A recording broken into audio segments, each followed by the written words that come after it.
audience, are you ready for a record-setting edition of our show? Oh, yeah. I'll take that as a yes.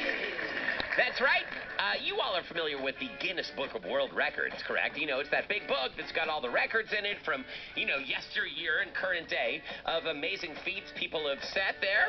Yeah, everything from long fingernails to long hairs and, well, long boogers. It seems to be all about the size of various things or the number of hot dogs that you've eaten. Well, I got to thinking, what if we could set some brand new records right here in the Monkey House? And wouldn't you know it, we've got some very ambitious listeners who are super excited to set a record all on their own.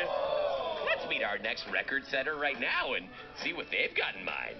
Say hello, me monkey nods, to Fred. It's Fred! Hello, Fred. How are you? Good. Great. Welcome to the Monkey House. This is very exciting, Fred. I got to ask you, are you a fan of the Guinness Book of World Records? Yes.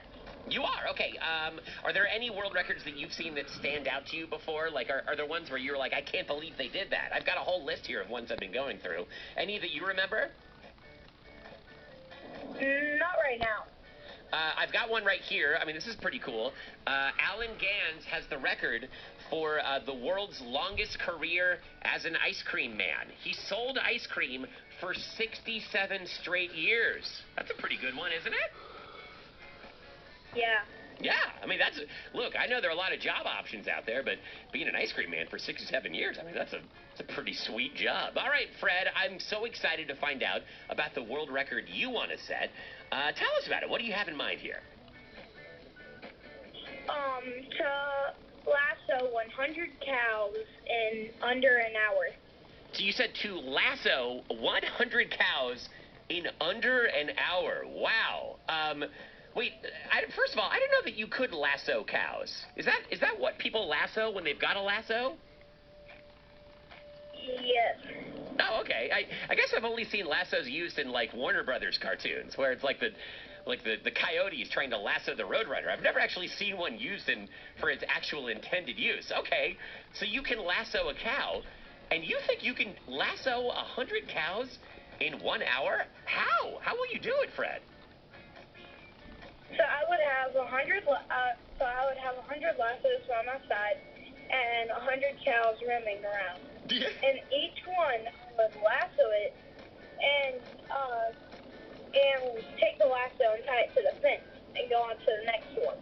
Oh, I see. Okay, so that's the first rule here. You got to get organized. You can't just, like, wander out into a field with one lasso and try to get one and then unhitch it and then try to get another one. I mean, you need 100 lassos, and you got to keep those cows organized. Are they in on it? Like, do you train them beforehand? Do they just kind of get in line and wait to be lassoed?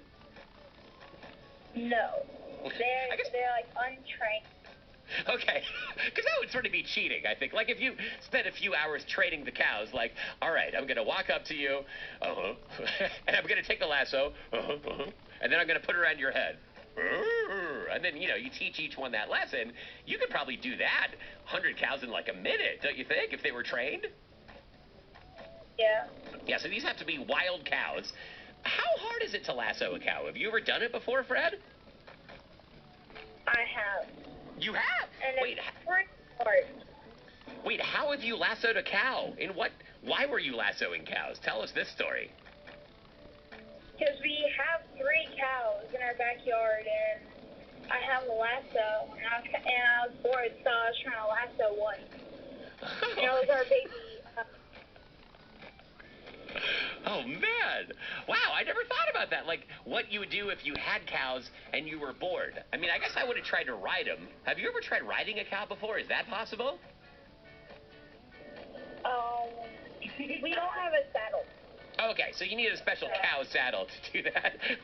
Does a cow saddle look like a regular horse saddle, or is it just sort of like a beanbag chair that you throw on top of the cow? What does it look like? I think more of a horse saddle.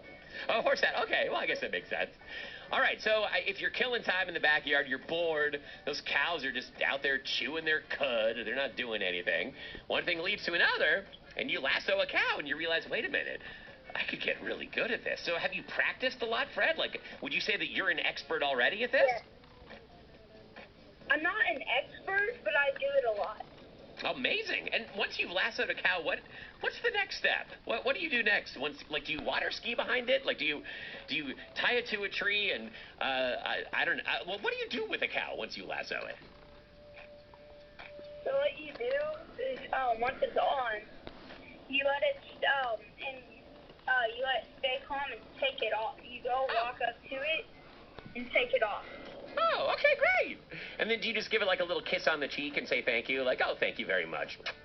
Do cows let you kiss them on the cheek to thank them?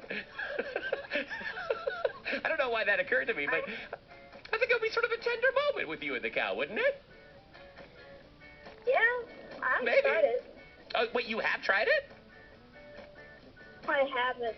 Oh, you haven't? Okay. Yeah, I'm not saying I recommend it. I'm just, I just figure after you lasso a cow, I was going to say give it a hug, but I don't know if you can wrap your arms all the way around a cow. So I don't know, just a little peck on the cow cheek there and go about your business.